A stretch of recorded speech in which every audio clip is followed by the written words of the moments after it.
ரூபாய் கொடுப்பாயா? கோபால் பாஸ்கர் தத்தர் என்ற பக்தர் துவக்கத்தில் பாபா மீது வெறுப்பு கொண்டிருந்தார். அவர் தட்சணை என்ற பெயரில் பணம் பறிக்கிறார்.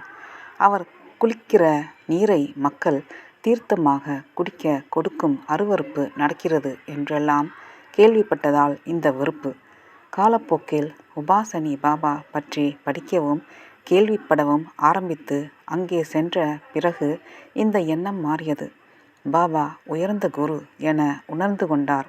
அவரது வீட்டில் இருந்த பெண்மணி ஒருவருக்கு உடலினுள் ஏதேதோ வலிகள் போன்ற உபாதிகளால் அவதிப்பட்டு வந்தார்.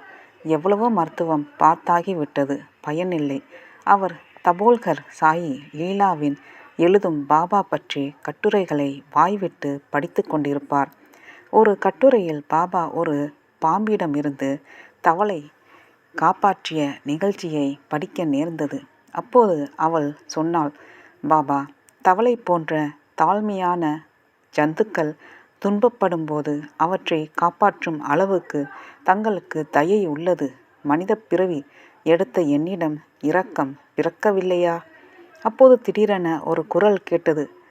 தசராவுக்கு எனக்கு ரூபாய் தட்சணை தருவாயா என்ற அக்குரலை கேட்டு நோய் குணமானால் அவ்வாறே தருவதாகச் சொன்னாள். நம்பவே முடியவில்லை யாருக்கும். அன்றே படிப்படியாக நோய் முற்றும் குணமானது. சொன்னபடி தட்சணை அனுப்பி வைத்தார். இது 1932 தானா நகரில் நடைபெற்றது. ஓம் சாய்ராம், ஓம் சாய்ராம், ஓம் சாய்ராம்.